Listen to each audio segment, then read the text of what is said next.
Hey, Dooberteers, welcome back to the show. Today, I'm really excited to have Mike from the MSPCA up there in Massachusetts because Mike's got a really interesting story. He started as a volunteer with the MSPCA at ripe old age of, what was it, 16, Mike?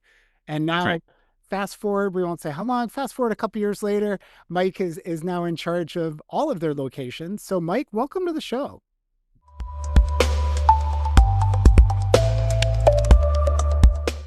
Hey, thanks for having me. And I don't mind saying how long it's been. I've been with the MSPCA for 31 years, and I have to thank my mother for signing me up to be a dog walking volunteer when I had no idea what animal shelters were because it was pre-internet, and fell in love with the work from day one and made that into my lifelong passion. I think that's so awesome. And like you said, thank you, Mom, for saying, yeah, you need to go do this, right? And then it just turned into something. So why don't you tell us a little bit more about you, Mike? Tell us about, your role and tell us about the MSPCA. Yeah, so I am, my title is Vice President of the Animal Protection Division, which doesn't really give a full understanding of all the different things that we do at the MSPCA, but it's something I'm really proud of.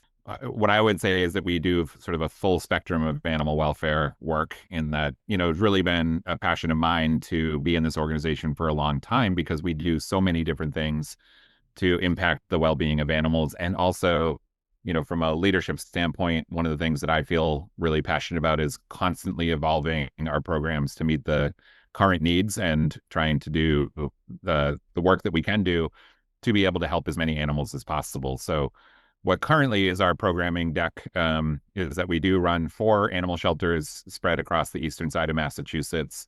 We have a location at Cape Cod, Salem, Massachusetts, in our Boston location, and then Methuen, which is also known as Nevins Farm. Each of them, we all work together to try to impact animals and share animals to be able to make sure that the animal has the right setting. So we do all the same things with the same philosophies, which was a lot of work to get us to that point to be an integrated shelter system. But we also have individuality and specializations at each location. So our Cape Cod location is what we would consider our smallest location in terms of volume of animals, taking in about 1,500 animals a year. And that is located, right on Cape Cod, which is a very unique environment to operate in.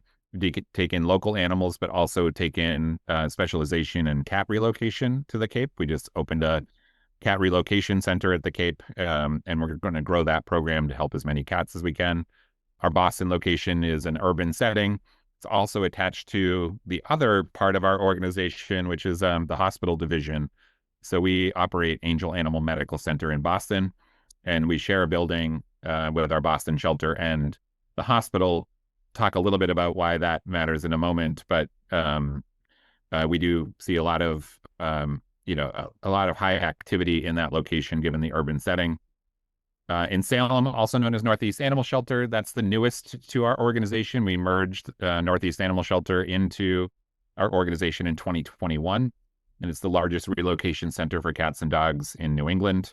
So we do take in over 5,000 animals a year through relocation through that program, and love that we've been able to add relocation into our program by doing that merge.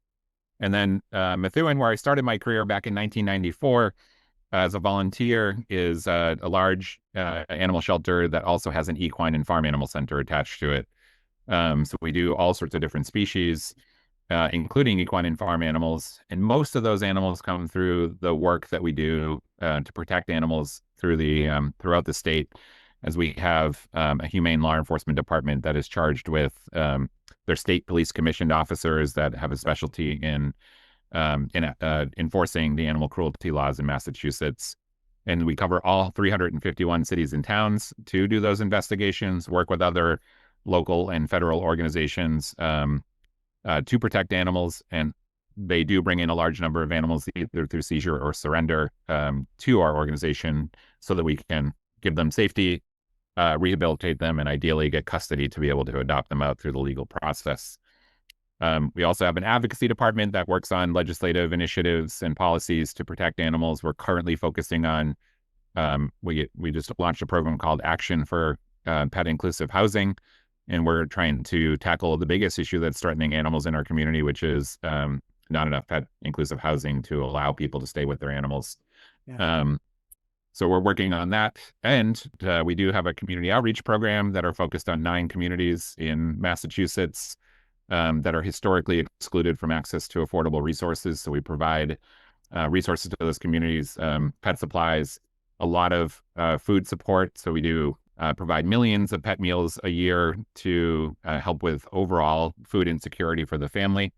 And then we also, it's our primary deliverer of vaccinations and wellness, while also connecting people to medical resources through our community clinics for affordable or free spay neuter and other medical needs. And then lastly, we do operate 4 community clinics that are based out of our shelter systems. Um, and what we do in those clinics is we provide medical care for the shelter animals. We also provide access to affordable spay neuter. We provide the largest spay neuter in New England to the community. And then we also shifted in 2020 to provide urgent, acute outpatient care to animals so that we can help keep animals and people together. Part of that is driven by having a hospital division that runs emergency services. And we see plenty of people who come through there that are financially unable to provide that urgent surgery, primarily that an animal needs, like a foreign body or a pyometra or leg amputation or wound care. And so we created the clinics as a referral system so that anyone coming into ERs, either through our hospitals or locally, that are at a point where they have a financial burden, but an animal that can be provided a surgery or a treatment to be able to solve that problem and keep the animals together. We provide that at an affordable cost and with subsidies if the person can't even afford that amount. And really what we felt is that that's the number one way that we can keep animals and people together, by providing a one-time service to be able to address that financial burden and prevent people from having to make tougher choices like humane euthanasia because they couldn't afford treatment, or surrender for treatment. We want to keep people and pets together. So that's kind of like the Rolodex of all the things that we Yeah. do. Collectively, our shelters take in over 12,000 animals a year, and we have an overall impact of over 100,000 animals a year through all those different Wow. services. That is amazing. I love just hearing all the different programs because, as you said, at 4 different locations, you don't have every program at every location, but some of them are common and each one is also unique. So tell me a little bit more about the communities that each one of these organizations or locations is serving. Yeah, I mean, they are all very different. Obviously, Boston is a city, large city, so we do, have challenges that are related to larger city issues. We partner closely with Boston Animal Care and Control to be able to support them with their needs, and we try to work to, solve as many problems as we can. And in the city where we're seeing a lot of animals that are in need, the Cape is very different. That the environment there is that it's 2 different populations depending on the time of the year that you go. It's a resident population that is there all year round, but during the summer we see a lot of people coming in on vacation, and there's a boon in the economy. But when that seasonal economy goes away, it does sort of show what people aren't familiar with Cape is the Cape Cod area, which is that there is a tremendous amount of need there. So all of our communities do have, large need for support, which is why we created the community outreach program. Our Methuen location is what I would consider suburban. Overall, there's no huge city structure there, but there are smaller cities and then rural areas. It's right on the border with New Hampshire, so we see animals from New Hampshire as well as Massachusetts. And then Salem, is kind of right in that coastal area on eastern Massachusetts, and serves that population both from a local perspective and then, like I said, through relocation programs where we take animals from about 17 different states and take in a large number of animals overall through that program. Yeah. Yeah, no, animal relocation is huge, right? And I was excited to hear you talk specifically about trying to take in more cats because Yeah. that seems to be a challenge for lots of organizations across the country. Yeah, and I think so. I'm a card-carrying cat guy. That should have been part of my intro. And I think having worked in Massachusetts when we had a chronic overpopulation in Massachusetts, cats were always the species that was most challenged because they were coming in at a 3-to-1 ratio to dogs and a higher rate of euthanasia for space alone. And we're very lucky. I think one of the things that's important to say is that by investing in affordable spay neuter and really prioritizing that in our organization, as well as partnering with other organizations doing the same work, we have gotten our overpopulation issue in our region under control. So it's now, we're fortunate that our shelters aren't overburdened with constant intake just by volume alone.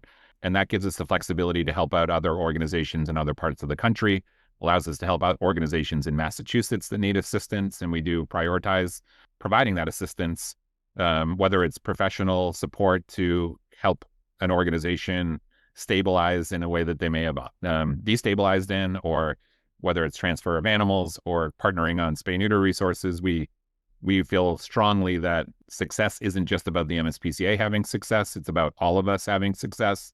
I would say that we show that through our relocation program and the transition of Northeast.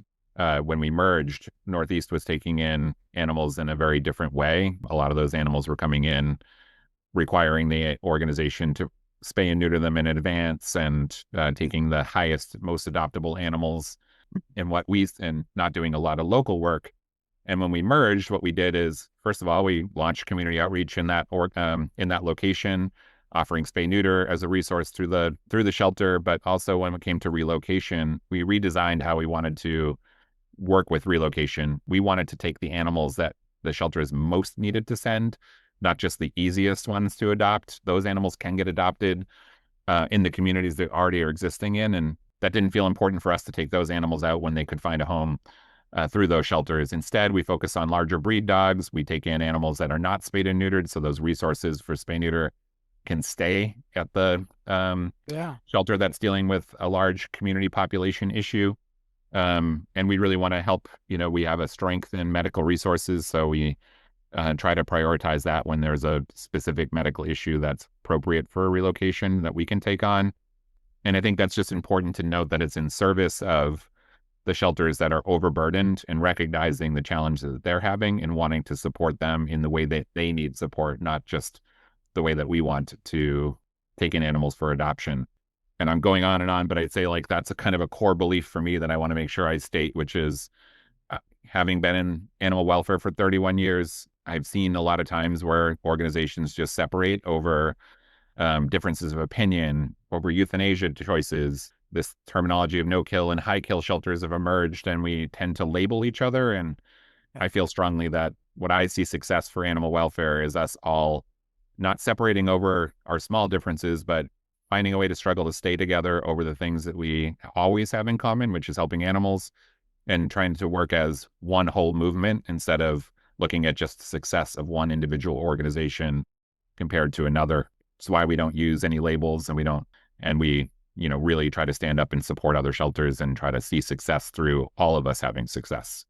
Yeah, I love that, because you're exactly right. We all have a common theme. We're all trying to help animals, and the communities are so different across the country.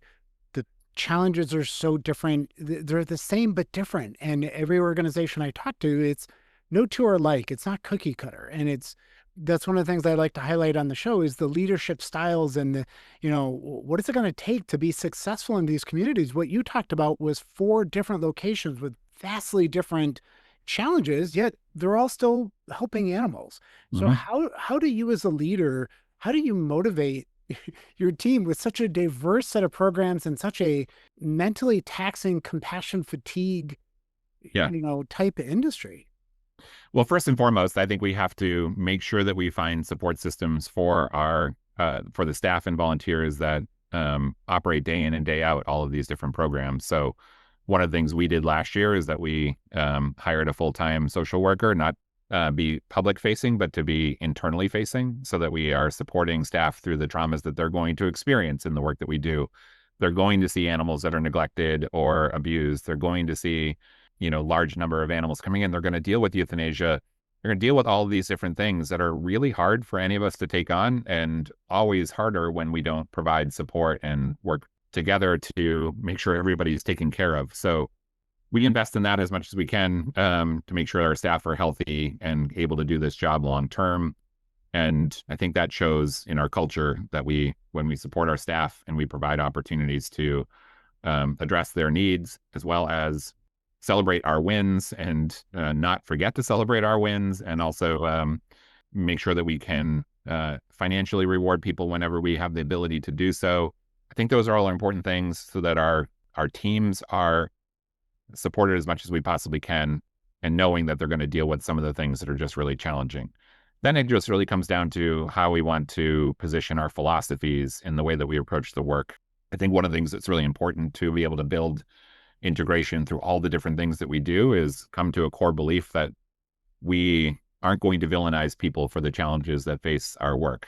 I helped to create another organization called Spark, which is focused on changing the messaging in animal welfare. And I think one of the key things that I really align with is that we tend to take this sort of hero villain pathway with storytelling, in that we look at a person who had to surrender an animal because they're moving, and we villainize that person for giving up the animal instead of looking at the system behind them that's creating those results, and really looking at framing that from a systems framing standpoint of there's not enough pet inclusive housing for all the people that have pets in our communities, that create separation. And when we look at our messaging from what are the bigger issues and not trying to focus it on individuals being responsible or irresponsible, Right. starts to help us understand how we can attack the issues that are impacting animals without, judging people or villainizing people. So we remove a lot of the judgment from our programs, and that we really do focus on how we all can help the largest number of animals and keep a positive approach to the work that we do.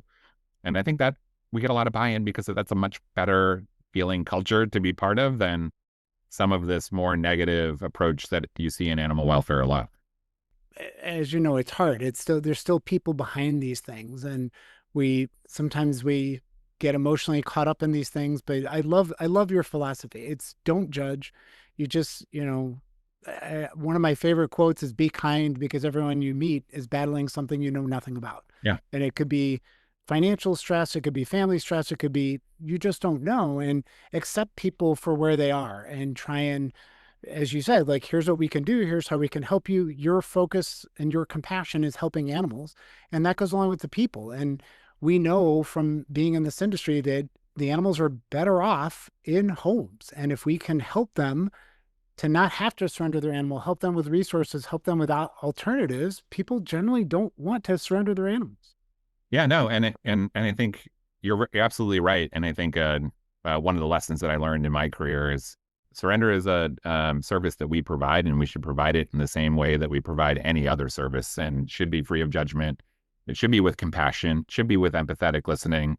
And I think what you said is right. Like, we don't know what someone's dealing with, and it's very easy to say they're giving up on their animal or feel like they're doing the wrong thing. But first of all, we take an animals through surrender.